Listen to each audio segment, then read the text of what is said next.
Class அரிசி வச்சு 4:30க்கு தண்ணி ஊற்ற சொன்னாங்க. சரி மணி இப்பதானே மணி 1 ஆகுது. 4:30 ஆகிறதுக்கு இன்னும் 3:30 மணி நேரம் இருக்குது. 4 மணிக்கு தண்ணி ஊற்றுவோம். 4:30க்கு குக்கரை வச்சுட்டு போயிடுவோம். 4:30க்கு தண்ணி ஊற்றணும்.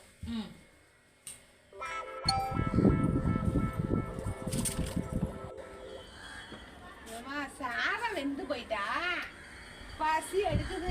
1 மணிக்கு சொல்லிட்டு வந்தேன், குக்கர் சத்தமும் கேட்கல. நீயும் வந்து கூப்பிடல. இப்ப கூப்பிடுவா அப்ப கூப்பிடுவேன்னு பார்த்தேன். என்ன ஆச்சு? இன்னும் 1:30 மணி நேரம் இருக்குமா? இதுக்கு மணி 3 ஆயிடுச்சு. அதான் இன்னும் 1:30 மணி நேரம் இருக்கு. 4:30க்கு தண்ணி ஊத்த சொன்னீங்கல்ல, அதெல்லாம் நான் மறக்க மாட்டேன். 4:30 இன்னும் ஆவல. இன்னும் 1:30 மணி நேரம் இருக்கு. தண்ணி ஊற்றி சாதம் வந்து சாப்பிடறதுக்கு குக்கர்ல வச்சுக்காரு. ஒரு படி கூழ் கட்டவல. இன்னைக்கு பட்டினி தான் போ. சாப்பிட வேணாம், ஒரு வேளை மிச்சம் நைட்டுக்கு சாப்பிட்டுக்கலாம். ஆண்டா என்ன படிச்சேன் ஆண்டவா.